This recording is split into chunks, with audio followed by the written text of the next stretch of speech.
And we'll be able, as I said, you will be able to do this across all the web apps. So eventually you will be able to do this in Experience Builder as well. You can let, the trees grow, but then see all the indicators go up as well. So after so many years, I'm storing so much carbon. I've got so much canopy coverage, percentage coverage as well.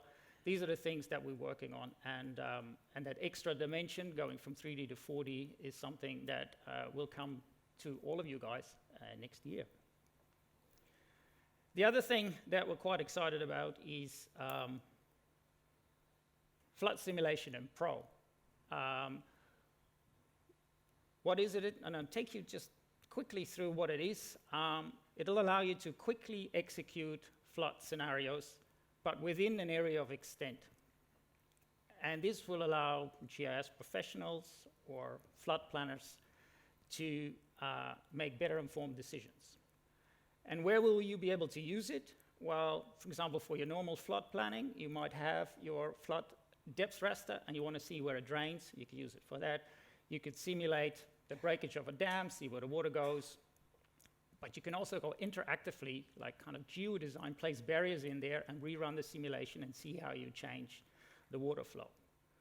So it's not going to replace any engineering models that you might get from consultancy firms, but it's going to be used in kind of this geodesign, first responder type of use case scenario. So let's have a quick look. So here I'm in ArcGIS Pro. This is Wellington. And the only thing I did is I just fired up an empty project of Pro with a globe view and the elevation service. And these are buildings coming straight from Wellington City Council. Now, what you will be able to do in Pro, and this is going to be Pro next year, not Pro next month. So it's going to be released next year in a release of Pro. You will be able to set an area of extent, as you see here. And then on the right-hand side, you will be able to configure the water that's going to fall in the form of rain. But also, you might have already an existing depth raster, and you also might have infiltration rate rasters. And then you can press a button, and it starts, in real time, starts to visualize where the water is going to flow. And you can see here, this is all pretty obvious. It's going to come down these gullies. It's going to come down here, this street. And then you can see here, these houses are particularly bad affected. So the cool thing is this is real-time simulation, so I can quickly go through different scenarios. So what I can do is I can say, let's put in a barrier. So now I've put in a barrier here. I just rerun the simulation. And then you can see that the water actually gets deflected. So what we're visualizing here is flow intensity, but I can also visualize water depth. So there's two things you can visualize: the depth of the water it's going to collect over time of the simulation, and you can visualize the flow intensity. So I did deflect the water, but I did turn the street into a raging current, so I'm not sure if that was really what we wanted. But that's sort of really highlighted is in an urban environment, and the last thing I wanted to show you is you can also do this maybe in a rural environment. So here we have Mount Ruapehu. And we all know, here in New Zealand, we know there is a crater lake on top of that volcano. What we can actually do is, if we have a depth raster for that crater lake, we can fill it up, and we can see the water slushing around, and we can see the water here, even trying to leave and go into its natural riverbed. Now, what's going to happen in case of an earthquake or a volcanic eruption? Part of the dam might go away. Well, what's then going to happen with the water? Well, we can simulate that. So if we let it run now, then all of a sudden you can see how this water is going to rush down the mountain.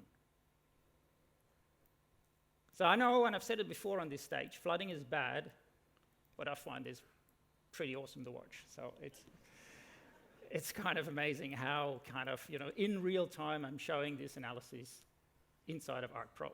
So that's coming next year for 3D. Thank you.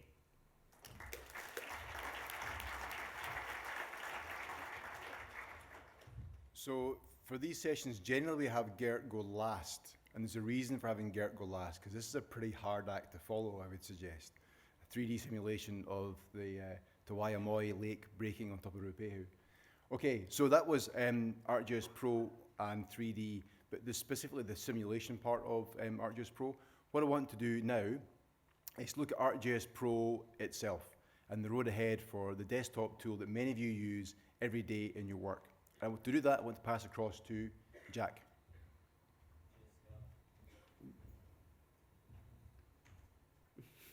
My slides on We should go back to the main deck.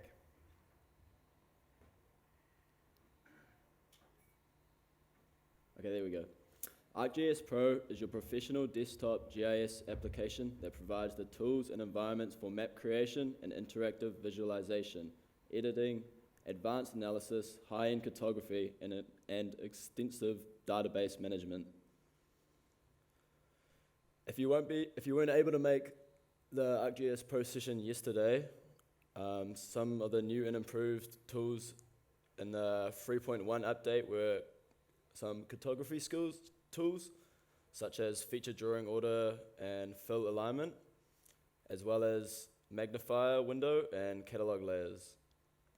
And what's coming in Q4, which is the 3.2 update, is now coming by the end of the year, 3D tiles able to save projects in Portal and thematic map series, as well as flood simulation, just as you're seeing.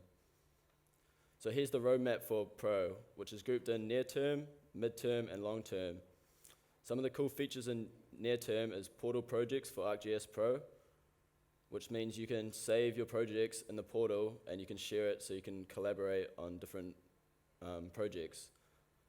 The flood simulation model,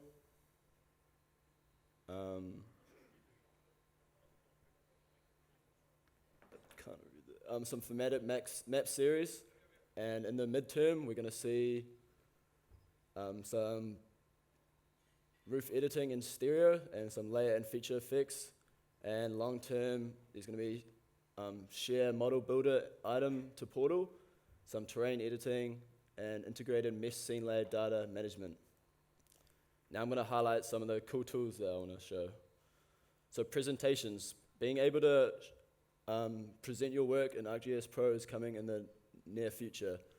And this is going to be a real good way to show off your projects to higher up people like your boss. Suitability modeler evaluation. So now when you use the suitability modeler, you're going to be able to turn layers on and off, as well as like compare all the different layers and all the different combinations. And yeah, back to you, Scott.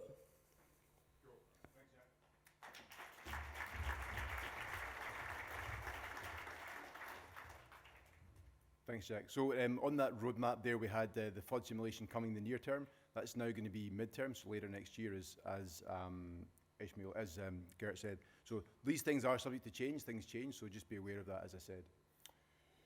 So the next thing I want to focus on is ArcGIS Online. So Online receives multiple updates every year, and as Esri's core SaaS product, it's the underlying foundational platform for much of the work that you do, connected to things like Pro, but also all of the other apps. Because it's a SaaS platform, the enhancements and updates are automatically delivered to you and to your users as these updates roll through.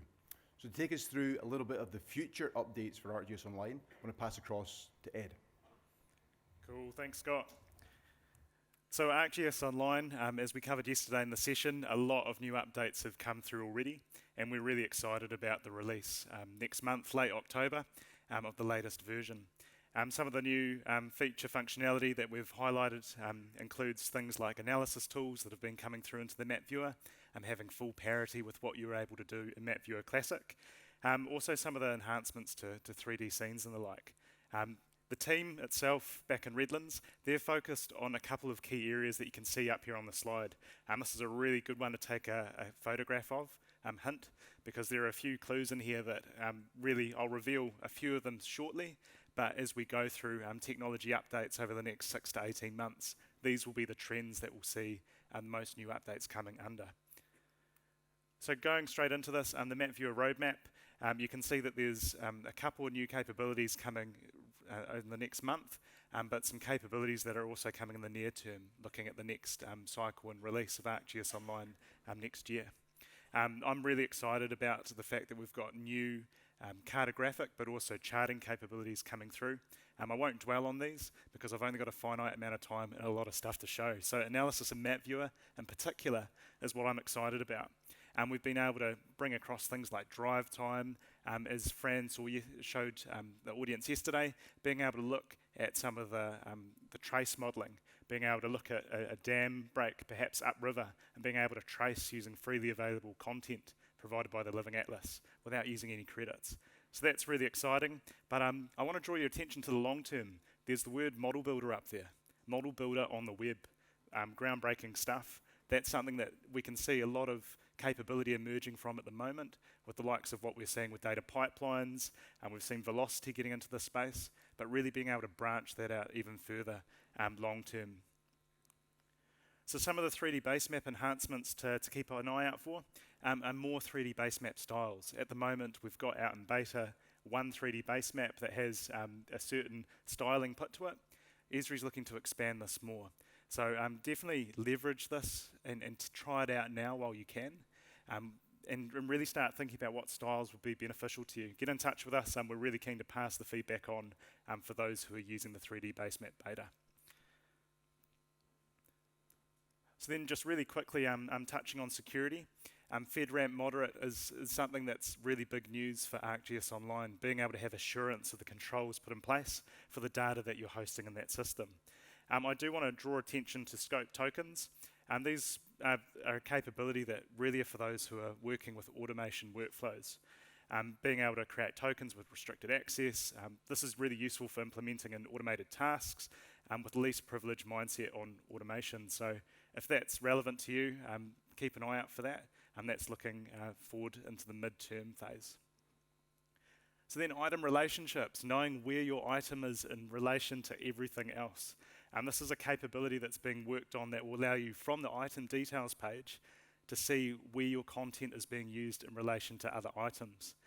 So this should hopefully solve some of those unpicking scenarios where you're trying to work out where that layer is being used across your organisation in different products and apps. So that's really exciting. Almost as exciting in dashboards where we have web scene support on the near horizon. I see some nods in the audience. I'm thrilled. This is going to take the dashboards that you have that are currently using a 2D map and being able to use those same elements but with 3D content. That's a massive step forward for content that you're already using and really trying to understand the visualization capability of 3D is going to take the understanding of your dashboards and your metrics even further. Note it's in progress though. So to support this is an improved charting library inside dashboards, really being able to allow greater data visualization capability. We note that dashboards has a finite amount of charting elements currently available. There is a lot of work going on under the hood to bring more elements into the fold and higher quality elements with more options available for them. And then finally within dashboards, quick tour windows. So this is another thing that's in progress with the dashboards team at the moment. And really this is allowing you a new way similar to maybe a splash screen approach to launch your dashboard application. Maybe being able to show a data table and highlight it amongst your dashboard. So we've seen steps made towards configuring this in the past, being able to resize elements when you enable that option in dashboards. But this is going to be quite a neat capability when it comes to embedding maybe a small app and launching a splash screen within a web page that's embedded with them. Some quick updates briefly on some of the new instant apps. So a language switcher is something that's currently in the works. Being able to set up your instant app beforehand with different language options, so your end user is then able to switch between different languages when they're using the instant app. These are commonly used for public engagement workflows, and we live in a multicultural society where we have multiple different cultures interacting with the products that we're creating. So this is a really exciting step forward in terms of having the same user experience and understanding from the same product you're putting out. And there are two templates that are in the works to add on top of those that we covered in the session, the reporter and the manager. The manager really enabling that attribute level editing, and the reporter enabling more field-based capture from a web app. The web editor experience is going under a lot of change and a lot of active development at the moment. There are a lot of things that you still have to go back to Pro in order to do. Things like complex topology editing and some of the attribute rules. Ezra is really reconsidering and re-looking at how they approach this. And so you may have seen tools like Suite in the past that are almost a dedicated application towards editing. And the same path is what this capability is going to follow. So a dedicated web editing experience that's a lot more refined, but also has a whole lot of extra features that we haven't had to date. And here's just another example of it now in a workflow, showing that interface, the ribbon that looks a little bit different, but hopefully simple for users who are non-GIS users to engage with, and maybe folding it in as part of a larger task. So as my final update, which is the thing I'm most excited about, and a lot of you will have received an email, folds along the trend of the fact that we've had real-time flood simulations, digital twins, and now I present to you the recycle bin. So being able to have the ability to go forward and delete your content without fear of it going into the abyss that folds beyond service clusters that your content is hosted on. So being able to retrieve it within 14 days. So have the great news that this brings in the latest update that will come on October 26th. And with that, I'll hand back to Scott. Sure.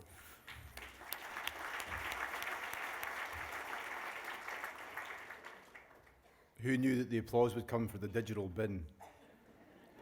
Okay, so the next thing I want to talk about is what goes inside your GIS. Software is outstanding, but what goes in the GIS is the content and data. Some of that content comes from yourselves, of course, but Eagle and Esri do a lot of work to bring content into the Living Atlas and into ArcGIS Online itself as the basis for a lot of your work. So for those of you who use content, Living Atlas and the base maps and so on, I want to pass across to Ashley to give us a bit of an update on what's coming in content. Thanks, Scott. Hi, everyone. For those of you that were just in the content session, this will probably be a quick recap of what you guys already heard. But for everyone else, we've got some really exciting updates that the content team have been working really hard on. The first item is 3D buildings. So we're investigating if we can create a 3D building layer for New Zealand from the publicly available LiDAR, and then make this layer available in Living Atlas.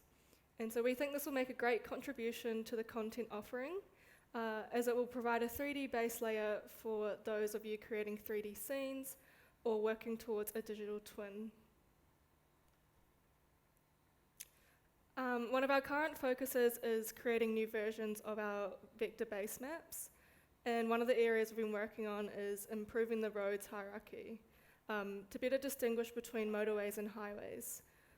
For example, the Hutt Road and State Highway 1 are in the same class and uses the same style. But with the new improvements, this will be better defined. Another addition is that we're bringing in road levels and bridges from OSM to draw them in the correct order in the base maps. By making this change, it will better represent the real world. Something else we are also working on is the symbology of the footpaths. This has been changed to a grey dashed line to help better distinguish between roadways and pedestrian areas.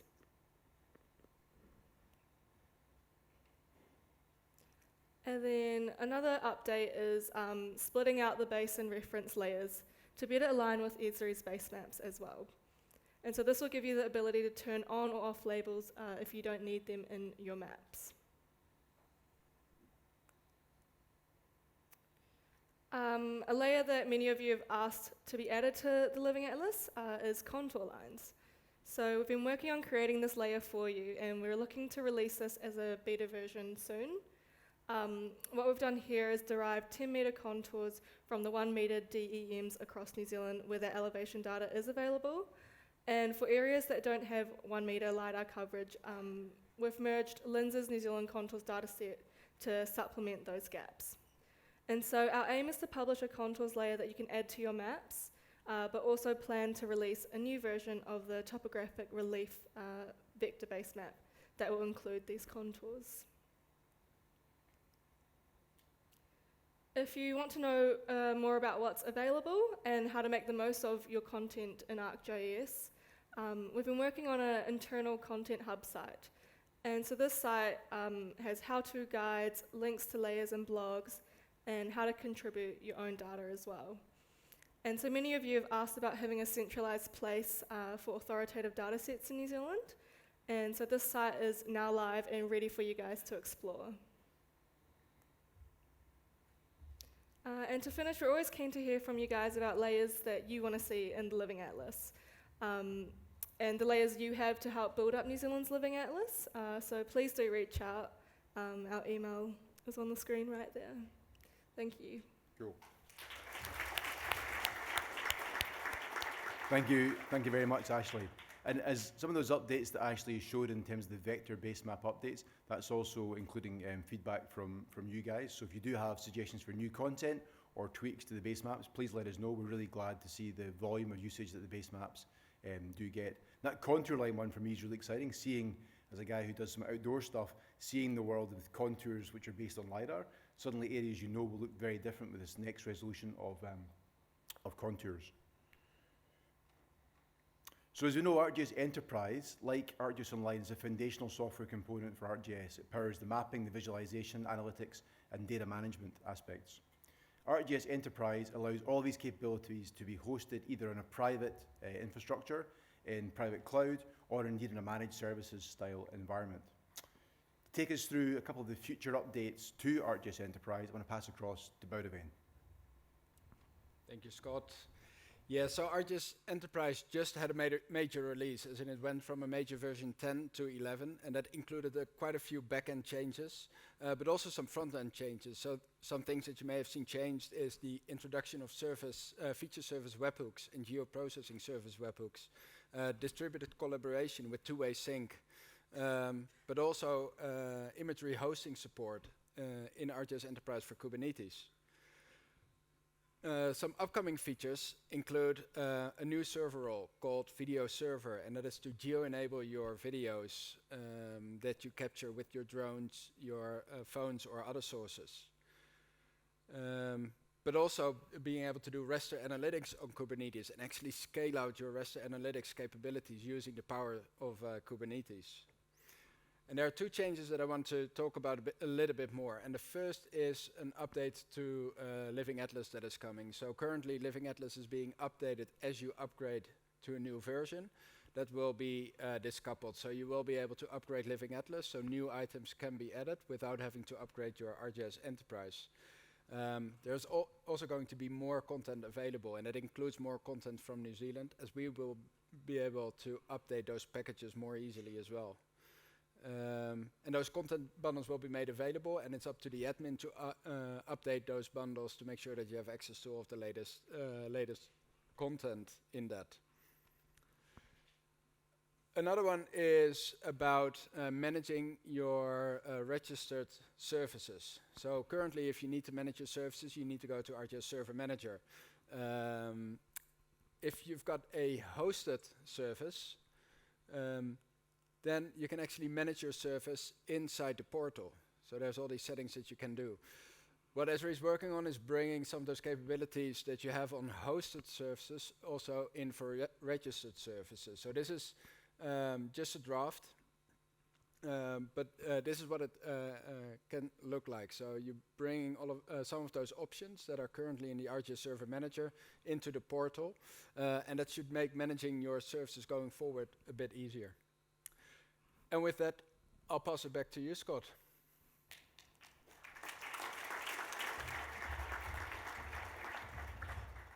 Thanks, Boudewijn. So we've covered ArcGIS Online, we've covered ArcGIS Pro, we've covered ArcGIS Enterprise as well as content, and then looked at the 3D capabilities which span a number of those different pieces. Many of you will have seen the latest applications, the latest updates to the mobile applications, and you use these, we know you use these mobile applications every day in your day-to-day work. We had a session just earlier this afternoon where we deep dived on some of the latest features inside of Survey 123, field maps, and quick capture.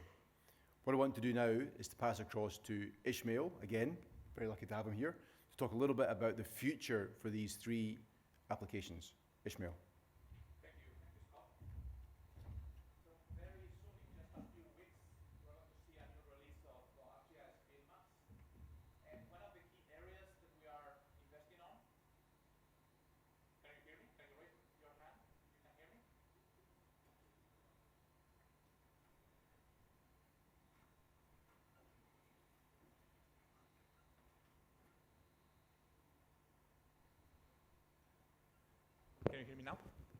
Yes, can you raise your hand if you can hear? Awesome. Field maps, releasing in just a few weeks. One of the key areas of work relates to the field maps designer. This is the web application where you go and build your field maps projects. Up until today, you could sort of combine existing layers into your maps and configure the forms. In the next release, you will be able to create the layers from this application. So you don't have to go somewhere else to ArcGIS Pro or the content in ArcGIS to create the layers. You can do it right from here. You will also be able to configure coded value domains on existing fields, which is very handy, and support range domains as well. Next year will be the year of bringing together Workforce and field maps. Workforce will continue to ship. If you are using it, you can still use it next year. That's no problem. We'll keep it. But if you rather have the Workforce functionality, the task or to-do list dialog within field maps, that's what we are going to do. You will be able to test this early next year. It will be available in beta, so you can give it a go and see how it works. This animation illustrates kind of the idea. It's the same Workforce experience you are familiar with within field maps. We are also working on improving offline capabilities. Let me bring my utility network into the mobile device so I can do tracing. Or things like attribute rules, which at the moment only work online, but soon they will also work offline. We will add some enhancements to related table editing, and you can see here a note about working on the latest ArcGIS Maps SDKs.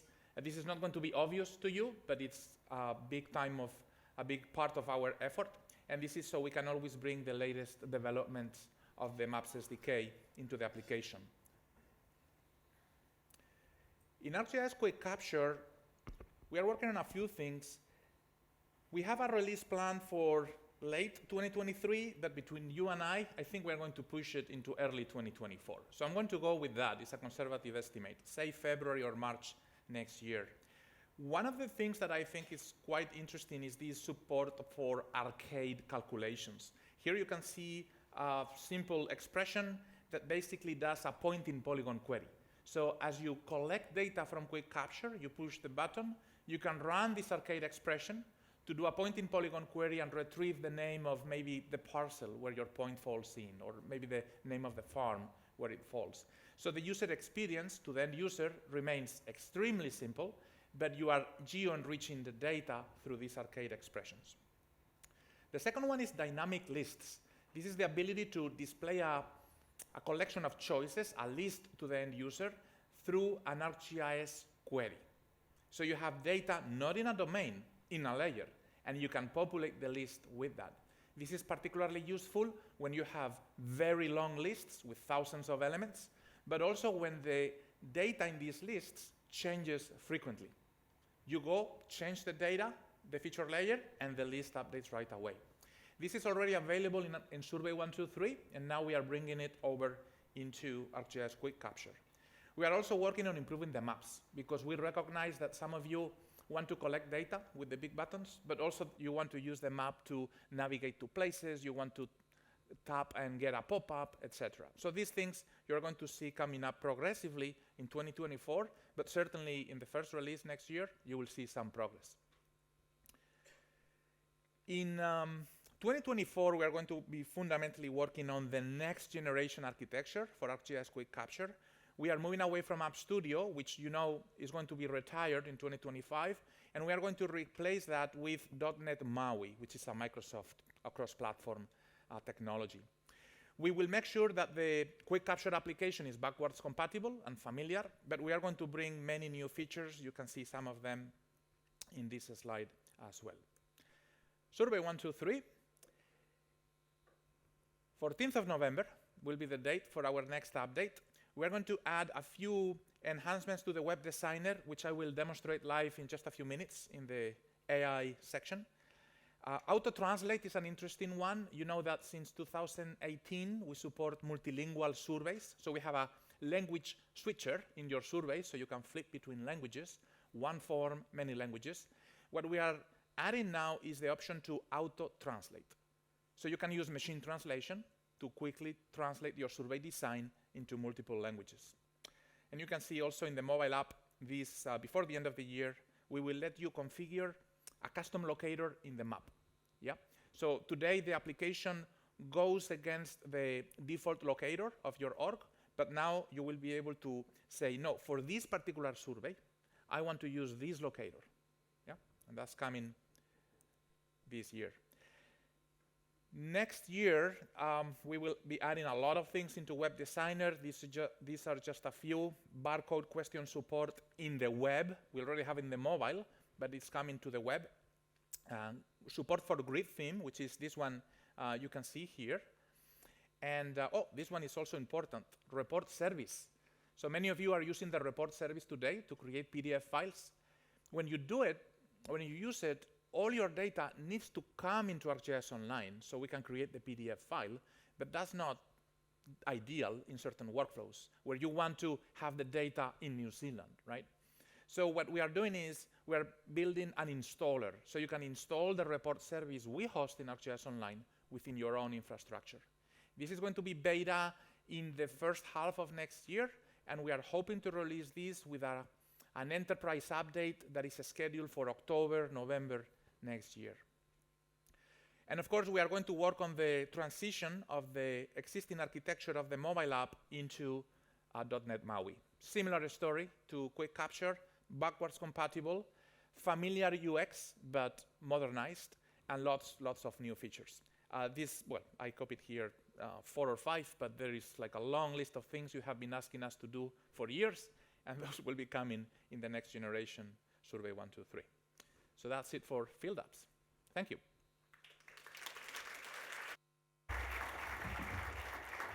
Thank you very much, Ishmael. So capturing information is a vital first step in almost every GIS workflow. And the technology we use to do that data capture has taken big steps forward recent years, including the inclusion of drone options. So we saw some good examples of both drones and aerial capture and processing in the plenary, and also some of the examples yesterday morning. We also saw some of the finished products that can be created with these 3D meshes from this reality capture workflow in that 3D example of Boston that Danny showed yesterday. So to tell us a little bit more about what's coming in the future for both drones and the reality capture as a whole, I'm going to pass across to Jess. Right. So, if you attended my session that was just a few hours ago on drones and reality, you would have heard us kind of discuss already the brand new things that have been brought to drones and reality capture as a whole. We have one suite of 4 products, and that was a big change this year in the fact that we have these brand new 2 applications.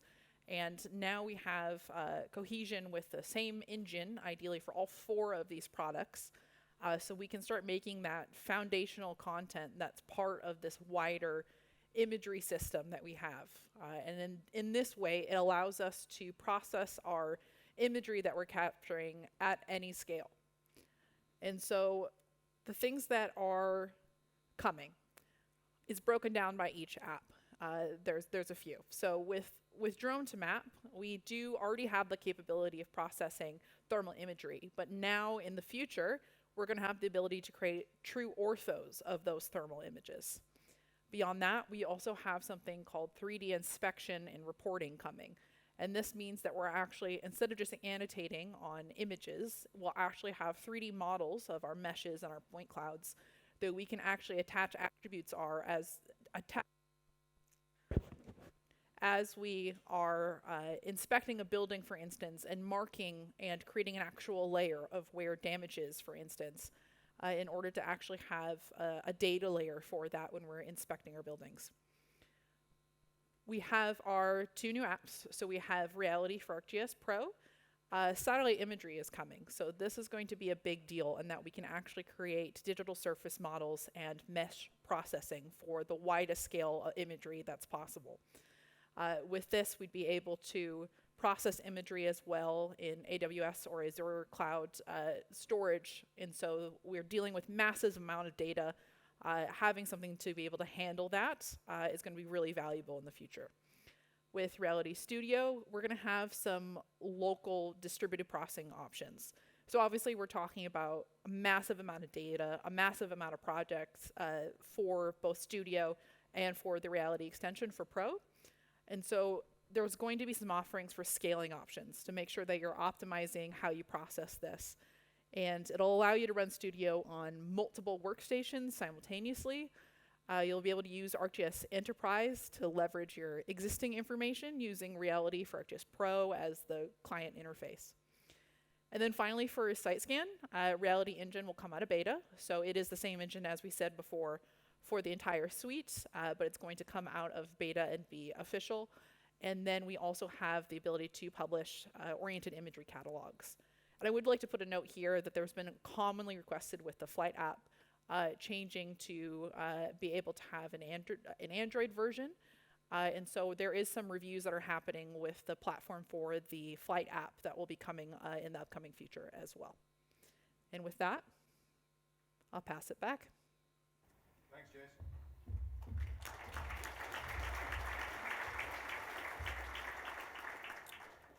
Okay, the next topic we want to look at in terms of road ahead is look at developers, but also experience builder. Can I ask for a quick show of hands? I can't actually see. Show of hands if you consider yourself a developer, a GIS developer. Okay, there's a kind of cluster over here, spatial communication. Okay, next show of hands, I would say, who consider themselves a user of Experience Builder? Okay, if there was a wrestling match, you guys would win. What I want to do now is to talk about both of those topics. They are related. Obviously, Experience Builder can be used out the box, but it's also a framework for development itself. And talk about the roadmap for developers, including Python, JavaScript, and Experience Builder. I want to pass across to Edward. Cool. Thanks, Scott. So the first thing that I want to talk about is Python API. So there's a new version that's going to be released very, very soon. In fact, it was released 2 days ago. So version 2.2, it was released on 25th of September, which will be have a lot of new features. And also, I'm going to give you guys a wee bit of updates on what the team is be working on for the next couple months. So there's a new submodules to work with Experience Builder items, and it allows you to clone experience that you created from Experience Builder. And also there will be full support for cloning, story maps, web scene, survey 1, 2, 3, and also support for the recycle bin in ArcGIS Online. So you can see that a lot of things that we discussed have sort of been shown in other products as well, because this is really a system within the system. And this is the sort of like the engine that sort of supports the feature behind other products. And also, there will be ability to compare or test for equalities of the spatially enabled data frames. And for data scientists, this is really important. Also, some minor things, not minors, dependency upgrades. So Python versions, it will be that will be supported will be 3.9 up to 3.11. And also pandas will be upgraded to 2.0, which means you will have more functionalities within the API. We're also planning to summarize a bunch of this into a blog. Hopefully it will be out sometime next week. And possibility for the Python API roadmaps and a high level is enhanced administration options for ArcGIS Enterprise and also on Kubernetes, and also support for the new data time that have been integrated throughout ArcGIS.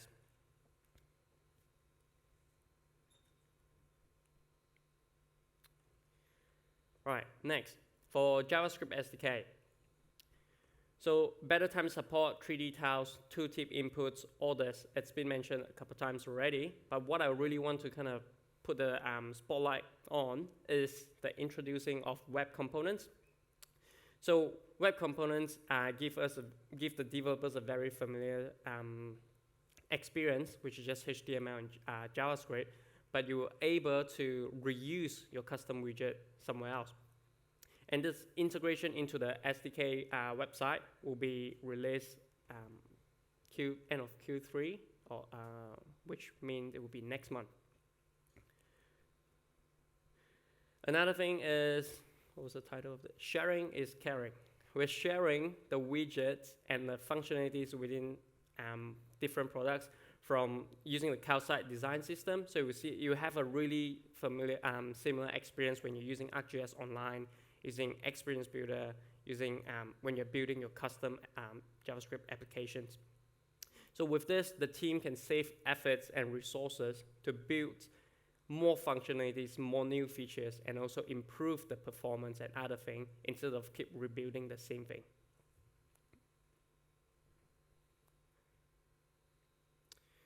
And this is just some of the example of the ArcGIS web components that you will be able to reuse in the future. Analysis, charts, label authoring, arcade editors, and so on.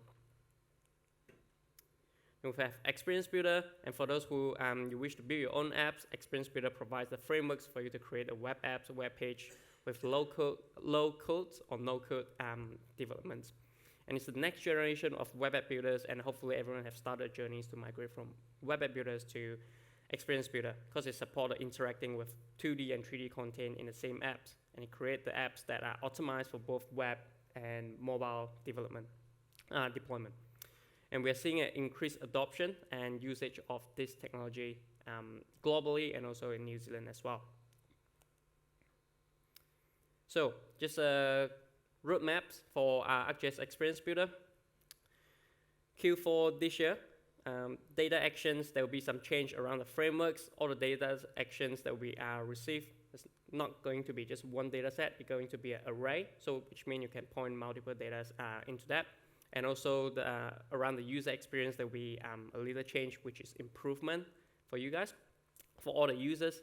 And widget will now have the app, not now, like in Q4, will have the ability to support URL parameters. For example, the map widget can support viewpoint URL parameters. So whenever user pen zoom on the map, the URL will be updated. And of course, the apps auto can turn this off. Map pop-up will support data actions, and also there will be some apps property configurations such as thumbnail and fav icon as well. New widgets, analysis widget, which is a combination of web app builder analysis widget and geoprocessing widget. So we are, the team is working really hard with the parity, but also whenever they see there's improvement, there's enhancement that can be made, they will bring it into the widget as well. And select widgets will be available as well, and it will be very similar to the one with web app builders, but with more features. And group filter is a functionalities that will be included in the filter widget. And with that, I will pass it to a very awesome team, Local Maps. Scott. Thanks, Edward. My job is to just do this, possibly.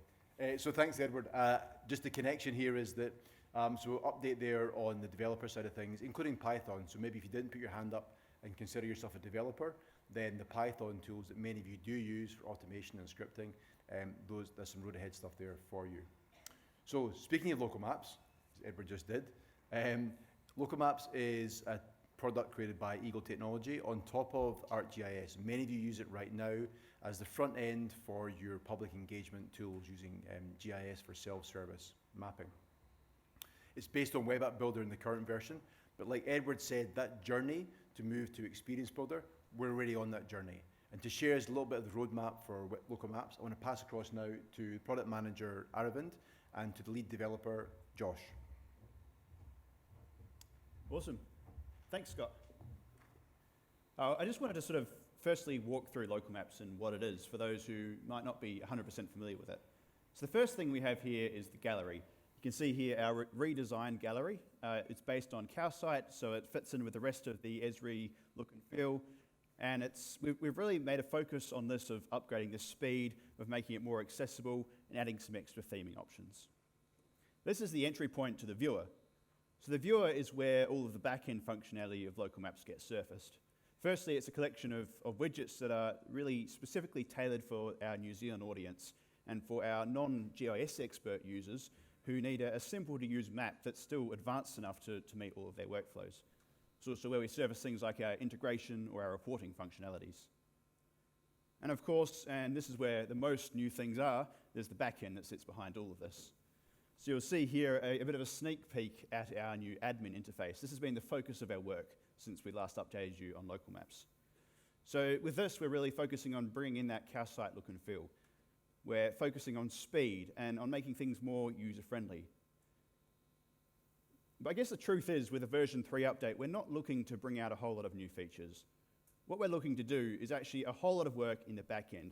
All of the new things that you can expect to see are really behind the scenes, things that are really useful but might not jump out straight away.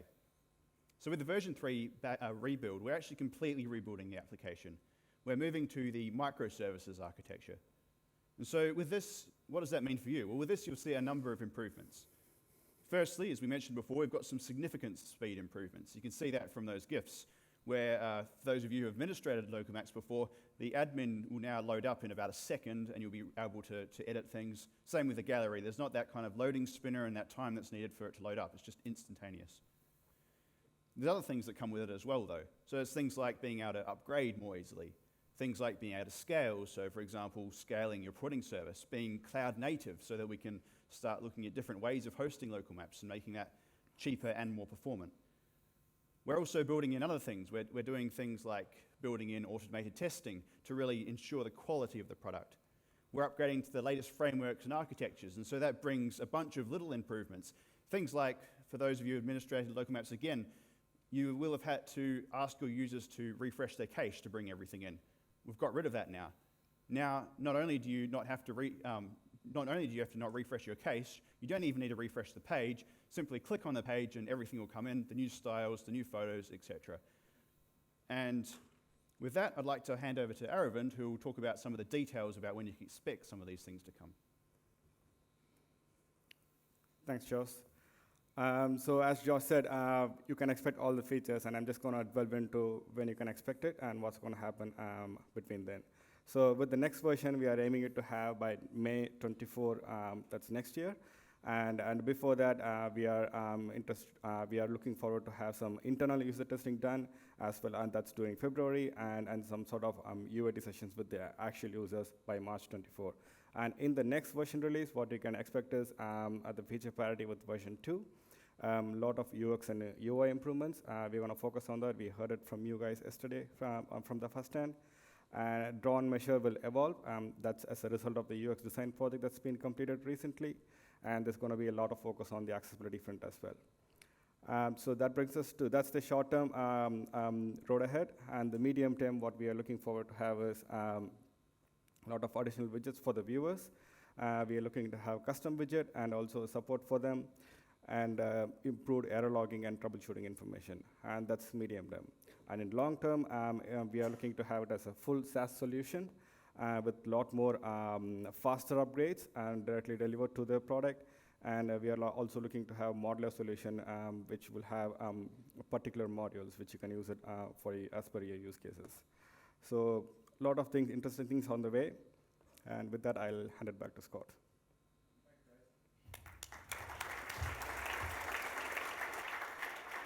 Thank you, Aravind, and thank you, Josh. Okay, so the last technology topic we want to look at in the road ahead this afternoon is the topic of AI, artificial intelligence. And you have heard of AI already in this conference in many places, not in the future, but in the current. And you've been using, many of you use those AI tools, like the GeoAI tools in ArcGIS right now to do your work. But there's more to AI and GIS than just GeoAI. There's more to using it just to do your GIS work. How about helping you undertake that work in the first place? To talk about the role of AI going forward in GIS and ArcGIS as a whole, I'm going to pass across to Ishmael and back to Edward. Thank you, Scott. Let's just spend a few minutes thinking how AI could help us. Here's one idea. What if I could type, how do I find features in a layer that are intersecting with another layer? Wouldn't it be wonderful to type that in the help and get back a response, and maybe some links to help topics? Well, that's one area. Let's go with another one. Take my survey data. Let's pretend we have a public survey. We got, I don't know, 12,000 records, right, with information from users. Take that survey data and tell me what are the major concerns people have shared, rather than going one record by record analyzing. Have AI create categories for the feedback. Help me translate my ArcGIS application into French. Identify damaged buildings in this aerial image. Pretty obvious. We can do that already, right? Predict where the oil spill may expand over the next week. A tough one, but AI can play a big role helping you out with this question. This one is interesting. Say you are in the map viewer and you use natural language and you say, create a web map of counties in New Zealand, I guess, using Esri World Imagery-based map with pop-up showing population. Can ArcGIS understand me and do it for me? I can see that happening. Display in a map all location information you find in this document. So if I can import a CSV file into ArcGIS, why couldn't I import a Word document or a PDF document and extract all the location info and put it into a layer? AI can help with this. Let's pretend you are trying to write an arcade expression. Using the Vincenti direct formula, create an arcade expression that performs a bearing and distance type of calculation. And you get that. Well, those are some of the things we are working on. I'll give you a quick demonstration. Now, before I go and demonstrate, I want you to think about how we could logically categorize some of the things we have explored in this slide. Some of these belong to the field of what we now call geo-AI. This is about combining AI techniques with the science of where, with the geospatial science. And Edward is going to talk about that. I'm going to focus on the other group of things, which is this notion of AI assistance. How can we apply AI technology to the user experience of ArcGIS to help novice users get started more quickly or advanced users be more productive? So here's an example of an AI assistant that is already available in beta for Survey 123. So what I'm about to do, you can do as well. This is the Survey 123 web designer, and as you may know, if you can simply drag and drop question types and create your form. So the idea here is, if we have a non-GIS expert user that wants to create a form, hey, if you know the questions you want to ask, drag and drop and create the form. That was the goal. The next iteration of this type of environment is going to include AI. So if I simply come here to the top and I add Survey 123 beta, this is going to load the Survey 123 assistant, which you can see right here. Okay, so this is in beta. Let's give it a go. This assistant uses a large language model to understand your prompts and help you design a smart form. It allows you to do things like, hey, create a fire hydrant inspection form. And then the system is going to provide you with suggestions and even create a survey for you so you can use natural language to make modifications. This, again, is an experimental feature for now, but I encourage you to give it a go. Okay, so let's create something. Create a form for people in Auckland. I'm going to be specific here. New Zealand. Yeah. To report hazardous trees.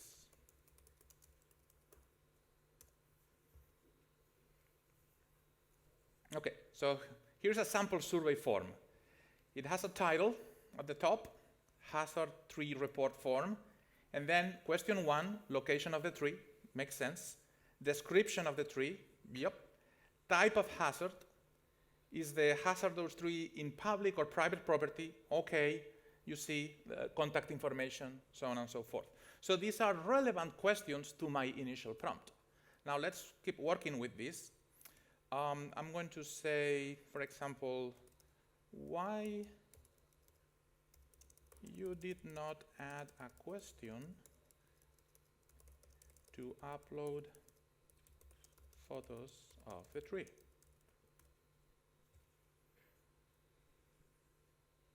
It apologizes. That's pretty cool. Yeah. So here's my question. I think it's number 6 right here. Okay, let's make something more interesting. Add a question to collect the tree species. Please use a list including trees commonly found in New Zealand. It would be cool if I can get a list of the trees, right, from New Zealand. And I do. That's question number 3. You can see it right there. Hold on. 3. There you go. Okay. So let's pretend I'm happy. I click on generate. So this takes the output from the large language model and figures, oh, these are the question types supported in Survey 1, 2, 3. So I'm going to match that up and create a draft in the Survey Designer. So it's not like this is ready to go. You may still want to do some refinements. You will come here and make those refinements, right? So as you can see, this is just the old designer where you can come and refine your questions. That's the list of questions, the checklist for the hazards, the contact information at the bottom, etc. So again, you can come here and do whatever modifications you want, publish it, and you are up and going. So again, this is an example where we want to use AI to invite non-GIS users to get started more quickly. Other things we are exploring, as I told you, is like, well, let's use AI with Python so developers can be more productive, or to create arcade expressions, etc., etc. You will see some of these things coming slowly. We really acknowledge the power of AI in Esri. We embrace the idea, but we want to do all of this without shortcuts, okay? We want to do this responsibly, and we want to do this in a way that is transparent. So when we give you outputs, you can understand why you get these outputs. We don't want this to be a black box from which it seems like we get magic responses, but are not the correct responses. So you will need to wait a little bit, but you will slowly see some of these things coming. As I said, what I demonstrated is already in beta. We will probably announce officially this in November. So if you go to the early adopter, you can try it today. But in November, we will probably announce it and say, this is a tech preview. Let's start giving this a go. So now, let's look into the GeoAI. Cool. Thanks, Ismail. I'm not sure about you guys, but I'm really excited to have an assistant that helped me to do all my daily works. It's really boosts the productivity. But with the GeoAI, it's really about unlocking your power in ArcGIS. So there's 2 main things that I want to focus on for what's going to come in the future, near future. And before that, I want to kind of quickly go through what's the new and the new functionalities and the improvement that we have made for throughout the whole platform. The first one is the pre-trained models. So there's 30 plus new pre-trained models, including 2 that we just released last week, building extraction and also building point classification, which allows you to do feature extraction from area imagery and also LiDAR. And GeoAI Toolbox, AI-assisted labeling, Auto ML, Auto DL, which is basically really helping you to remove the complexities when you try to use AI to create new workflow. So what's back to the 2 main things that I want to talk about is the link back to what Ismail mentioned, is the transparency. When we have the AI models, when we have the GeoAI models that help you to do feature extraction, help you to do prediction and forecasting, we really want to be transparent. So that's why we want to work, the team is working on model explainability, and also we call it fairness in machine learning and bias mitigations. So this is really showing you what data it's used to train the models, why the model is performing this way, why is it giving you this object or detected object or output. Now, GeoAI imagery, with all the new models, Toolbox, we also have productivity enhancement, which is the interactive labeling, where you can just go 1 click and it will just draw the whole polygon for you. You don't have to go put multiple points to actually label it. And what's coming? Visualize the model metrics. That's really important for those that are training the model themselves. And you need to train the models many and many times. You're not going to get it like within the first 5 times. You have to retrain it, look at metrics, and understand what's the data that's missing in your training data. Enhance user experience and also hyperparameters tuning. I know it sounds like a buzzword, but basically it just lets you use the models with more customizations. What's coming new? This is really exciting. Not just from imagery, but now we are looking at LiDAR. We are going to have new functionalities that's 3D object detection using the point cloud data, such as car and other objects. But I really want to show you guys this new products that were released this is relatively new, which is released like last year, maybe around June or October. Deep Learning Studio is a project-based workflows, which is a web application that allows you to do the end-to-end GeoAI workflows, from labeling, training the models, running detections, and this comes with ArcGIS Enterprise and Image Server, and the team is working really hard to bring this to ArcGIS Online to allow other users to use it as well. And for the what's new for ArcGIS, I will pass it back to you, Scott.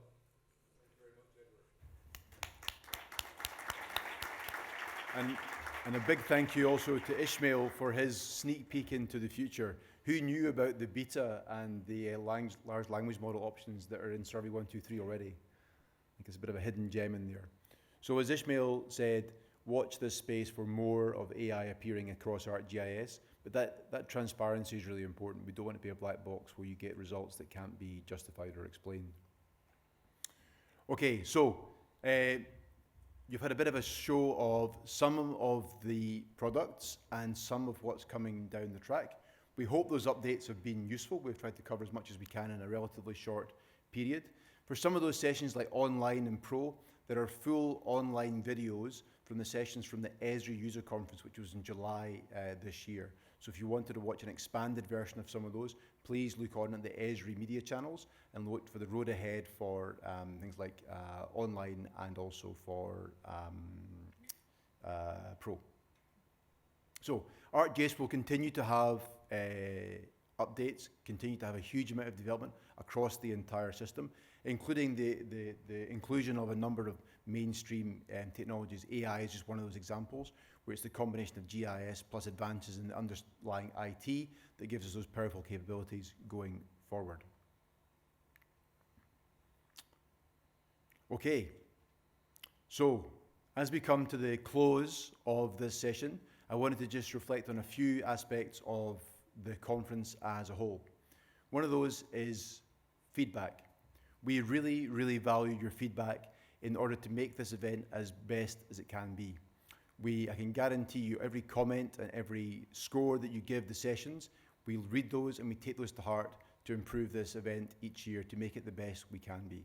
So you should have emails in your inboxes, one for each day of the conference. It may be in your junk mailbox. Check it out. If it is there, get it out, respond to it, and give us your information. We really value the feedback. There's been a few changes to the format this year, a little bit of experiment. We're really keen to have your feedback on how those worked from your own perspectives. The second F, farewell. It's not farewell just yet. We are having a farewell function outside in the foyer just here. It will start immediately after this session, and it's your chance to say, make a last connection at this conference and catch up with people before you hopefully travel onwards safely. The other thing about the farewell function is it's a place to get fabulous prizes. So the number of prizes, the competitions that were being shown in the expo, including the one that's in the booklet itself, we'll be announcing the prize winners for those out in the farewell function just outside here very soon. The last thing I want to talk about the future, we've had the road ahead session. One thing that I can say is definitely on the roadmap is this conference next year in Wellington. Please save these dates to your calendar so you're ready to go to come and join us next year. We'd like to extend the invitation to all of you next year in the brand new Takina Convention Centre in Wellington. Your feedback from the sessions will be incorporated in the best we can. We want to make each year even better, and we're looking forward to seeing you at Takina in late September 2024. Put it in your diaries now. And finally, the thing I want to do is to say thank you. Thank you to all of our stream and plenary presenters today and over the past 3 days, as well as at the Emergency Management Summit, which we held just prior to this event. I also want to thank all of the guests who have taken their time to come and join us from overseas and present. For Greg Scott to come and join us from New York and tell us his amazing story about United Nations and those Sustainable Development Goals and how they relate to you. And to the team from Esri who've come from all over the US and closer to home in Australia and in Lake Howea as well to come and join us at this event and tell us what's coming and what's happening with ArcGIS. I also want to thank all of the Eagle team who have presented, but also those behind the scenes. There's a lot of hard work goes on behind the scenes, and without them, this event would not take place. I also want to thank the team from 12 conference events, Haley and Raynor, who do an amazing job of bringing this event together. And so I'd like to just ask you all to put your hands together to thank all of those people who made this event the success it was.